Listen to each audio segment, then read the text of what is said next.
The Roaring Twenties was a period of dramatic changes in the many facets of society. There was a steering away from progressivism, the economy experienced times of exponential rising and financial collapse, violent protests and encounters swept across the nation between the many groups of society, foreign affairs saw a more internationalist United States, and a carefree jazz age was characterized by newfound leisure time and mass culture. Politics and government. Were Republican policies of the 1920s a continuation of progressivism? Republican policies of the 1920s were not a continuation of progressivism. In fact, during administrations like Coolidge, many progressive reforms were actually reversed. During this time, many Americans identified their own prosperity and financial stability often coincided with the growth of corporate profits. Policies were also different during this era due to circumstantial need. Hoover came into office as soon as the economy collapsed and was forced to devote all policies to the betterment of this situation. Many initiatives were attempted to try and slow the bleeding, but the economy failed to respond to many. As it fell into further disarray, Hoover urged business leaders not to lay off or cut wages. He urged state and local governments to join private charities that cared for the destitute. He asked Congress to appropriate funds for public work projects. He expanded government employment, and he backed the creation of the Reconstruction Finance Corporation. The Reconstruction Finance Corporation was an attempt by Herbert Hoover to combat the Depression, and it was a plan to assure that the economic health of major banks and industries was up in hopes that their continued functioning would spread benefits for the working masses. Another change was the implementation of a different type of tariff. An example of this was the Hawley-Smoot tariff, which was established in 1930. When Hoover signed into law against the will of leading economists, the Hawley-Smoot tariff, which raised many import duties so high that the foreign countries could not sell goods in the United States. As a result, these countries would not purchase American goods at a time when a need for their sale was ever higher. There was also the presence of corruption and scandal within the government, something progressivism worked so hard to eliminate. The Harding administration was filled with cronies, members of the Ohio Gang, who often worked behind the scenes to net a personal profit, like in the Teapot Dome scandal. This occurred in 1921 when Interior Secretary Albert Fall had persuaded Harding to transfer authority over the two nations' most important oil reserves from the Navy to the Department of the Interior. He then released these reserves to the private oil companies, netting for himself hundreds of thousands in gifts and loans.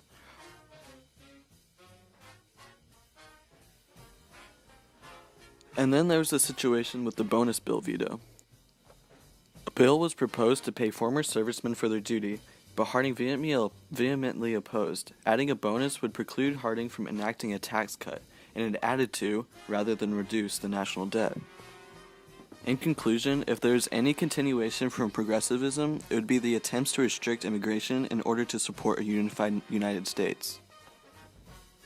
Two different forms of immigrant restriction were passed. The first was passed under the Harding administration in 1921, which was the Immigration Restriction Act. This established the first quota system for immigrants and said that each nation was limited to 3% of that nation's population living in the U.S. temporary. This was prompted by news that over 800,000 foreigners had entered the U.S. in a year. The Second Immigration Act was passed in 1924 under the Coolidge administration, and it caused a huge reduction in Southern and Eastern Europeans entering the U.S. Economics. Were the 20s truly boom times for business or leading to the bust? Improved technologies and business practices would suggest that the economy was booming, but in reality it was only leading to a bust. As mentioned, the business world was very efficient at producing and selling to mass demand through practices like Fordism. What started out as a way to build automobiles soon morphed into assembly lines for washing machines and more. There was a sense of innovation behind the cycle of mass production and consumption. Additionally, there was the advent of advertising and the ability to purchase products with an installment plan. First, the advertising marketers reeled in the consumer to purchase something they desired and didn't need, and then the salesperson gave them the ability to purchase anything at any price. Monthly affordable payments were being made on everyday products. On the surface, the economy was doing just fine with consumerism, but beneath it all, agricultural and labor was unsettled. There were wide varieties in how well segments of the workforce fared. Blacks did poorly. Many who migrated north during the war to take industrial jobs now found themselves off the payroll. Many of them had little education, and most fell victim to discriminatory labor practices. The efficiency of the economy benefited the farmers greatly as the war ensued. New techniques and technologies always put the industry ahead of any demand. However, now the war was over and the farmers overproduced. Farmers found that by the end of the day they had too much land, machinery, and debt. Land was purchased under inflated prices and was now unsaleable. The modern methods farmers adapted during this time were more efficient enough to meet the needs. This increased production efficiency that led to less hired help and the number of workers devoted to farming, but there was also an overuse of land. After the war, there was no more demand for the increased supply of U.S. crops. The farm sector shrunk as many fell to the crippling debt that was soon inevitable. Additionally, unions were starting to fail at their purpose to protect labor, as they were soon becoming alienated, as they were seen as foreign immigrant support systems. Cultural clashes. Was this an age of unlawful protest or legal repression? This was an age of legal repression which led to many fighting for what they believed to be a just cause. An example of this is how the U.S. government handled the Red Scare. At the height, communist fear and suspicion was the Red Scare, which ultimately led to nothing but the suppression of civil liberties and the deportation of many innocent foreigners. The Department of Justice attempted to handle the situation through raids, but word soon got out to the public just how brutal they were, and so many started to challenge the practice. The uncontrollable nature of these events and the government's inability to work effectively led to the executions of convicted anarchists Sacco and Vanzetti for murder, and they were denied a voice in a second trial.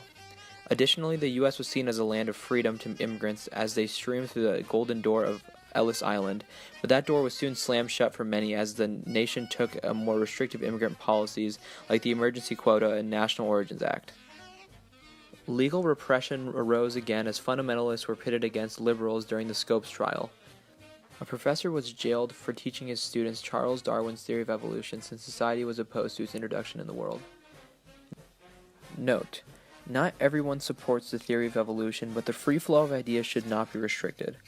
There were many instances of society standing up to such legal repression, such as the New Women and Prohibition fights. No longer was a woman confined to the household under Victorian values. The New Woman, or flapper, allowed herself to dress scantily, smoke in public, and be a bigger presence at work.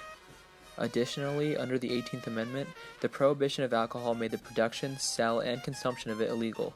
Many Americans disapproved of this and did so by consuming alcohol illegally in protest against a law that was passed to please only a few small groups of people. A negative effect of this, however, was the rise of gangsterism. Furthermore, new racial pride arose in northern black communities such as Harlem and New York, which saw a revitalization at a very vibrant and creative culture filled with jazz and art. Additionally, Garveyism was founded by Marcus Garvey, and he had emerged from Harlem and founded the United Negro Improvement Association, which sponsored stores and businesses run by blacks. Marcus Garvey aspired to teach blacks self-confidence and self-reliance at a time that it was in short supply. While this was going on, the KKK had a 20th century revival. The Klan had its roots in the American nativist tradition. The revived Klan was fueled by patriotism and romantic nostalgia for the Old South. It expressed a defensive reaction of white Protestants who felt threatened by the Bolshevik Revolution and large-scale immigration. It peaked in the 1920s, but disappeared again by the time the Great Depression occurred. Diplomacy and foreign affairs. Was U.S. foreign policy one of isolationism or one of internationalism? Despite U.S. refusal to join the League of Nations, it would be a mistake to characterize U.S. foreign policy in the 1920s as isolationist. The makers of U.S. foreign policy actively pursued agreements in foreign affairs that would advance American interests while also maintaining world peace. The U.S. held conferences like the Washington Conference to reduce the amount of violent interaction between nations. It was agreed upon that the naval arms race would be limited and the Pacific area kept secure. Another attempt to reduce violent conflicts was the Four and Nine Powers Pacts. The Four Powers Pact was signed by the U.S., Great Britain, Japan, and France, and it stipulated that all the signatories would be consulted in the event of a controversy between two of them over any Pacific question. An accompanying agreement stated that they would respect one another's rights regarding islands and mandates. The Nine Powers Act affirmed China's sovereignty, independence, and territorial integrity, and gave all nations the right to do business with it in equal terms. Additionally, the Dawes and Young plans were created to aid Germany with its struggle of handling reparations in order to reduce the negative implications of the world. The global economy ties each foreign nation to one another, and the United States realized that if Germany goes down financially, then so would most of the world. To protect itself, the U.S. protected Germany. Lastly, the Kellogg-Briand Peace Pact was created with a similar intention to reduce violent interactions by eliminating war as an instrument of foreign policy. Nations gathered to agree to renounce war and settle all future conflicts through negotiations. Mass culture. Was the so-called Jazz Age characterized as carefree or insecure? The Jazz Age was characterized as carefree. The war was over and the economy was booming for the most part. Society changed. Its boundaries were stretched from changes in women's attire to open sexuality in the media. Music and the arts began to flourish, and American culture began to take shape. An example of this was the Harlem Renaissance and jazz. A blossoming of African American culture arose, particularly in the creative arts. The most influential movement in Black literary history would arise during this time as well.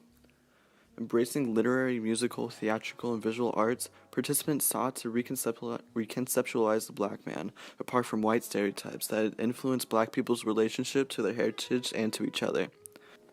They also sought to break free of Victorian moral values and shame about aspects of their lives that might reinforce racist beliefs. Jazz was a part of this, as it gained respectability as a form of high art that still held many connections to the common Black life.